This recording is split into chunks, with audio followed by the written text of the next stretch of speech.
L'histoire des cartes Pokémon, ce phénomène mondial. Les cartes Pokémon sont devenues un phénomène culturel mondial depuis leur introduction en 1996. Créées par l'entreprise japonaise Nintendo, ces cartes ont connu un succès rapide et sont devenues une icône populaire pour les enfants et les adultes du monde entier.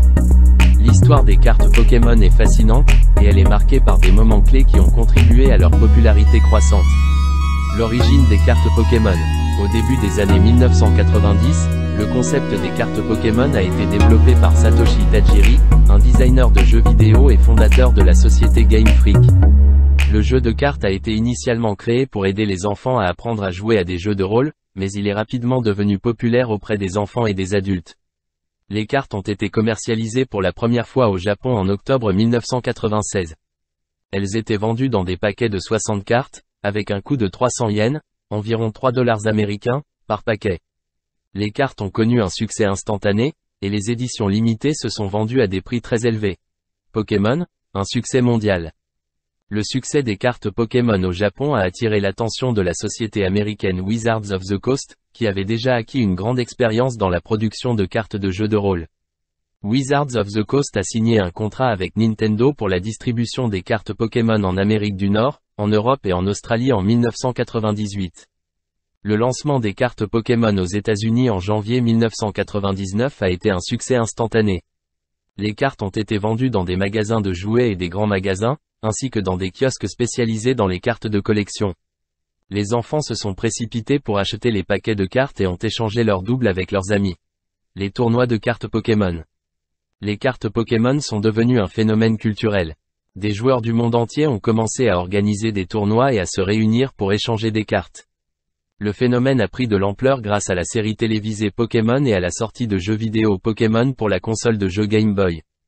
Au fil des années, les cartes Pokémon ont connu de nombreuses évolutions. De nouvelles séries ont été lancées, avec de nouveaux personnages, de nouvelles capacités et de nouvelles règles de jeu. Les éditions limitées et les cartes rares ont continué à être très recherchées, et les prix ont atteint des niveaux. Ces cartes Pokémon qui valent de l'or.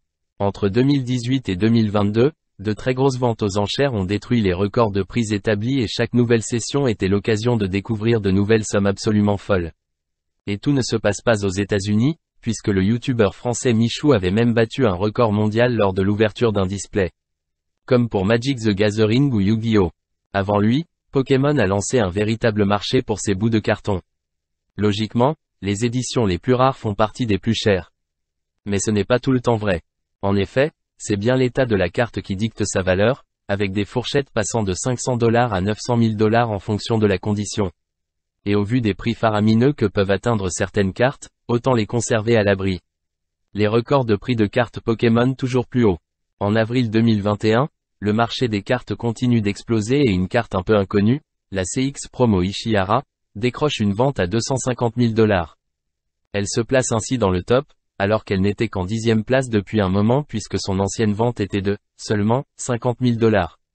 En quelques mois, les belles ventes ont vu des sommes incroyables. Le record en date remonte à février 2022, avec une vente absolument colossale à 900 000 $. Notez que dans cet article, seules les ventes publiques sont comptées. On a bien sûr mis en bonus Logan Paul et son achat de main à main, mais il ne compte pas dans la liste puisque nous nous concentrons sur les enchères ouvertes à tous. Pikachu Illustrator, premier record à 195 $ en 2019, battu par elle-même à 230 000 $ quelques mois plus tard. La mania des cartes Dracofeu prend ensuite, culminant avec une vente à 350 000 $. Rapidement battu par une carte Tortank Galaxy Star à 360 000 $. Dracofeu reprend les devants avec une vente adjugée à 369,000 $, puis une autre à 506,969 $. Pikachu Illustrator revient et se venge, 900 000 $ la carte, en février 2022. Le record ultime. Ce record devrait, comme tous les autres, tomber en seulement quelques mois. Alors gardez bien vos cartes Pokémon bien protégées et merci de me suivre et d'aimer ma page et de vous abonner.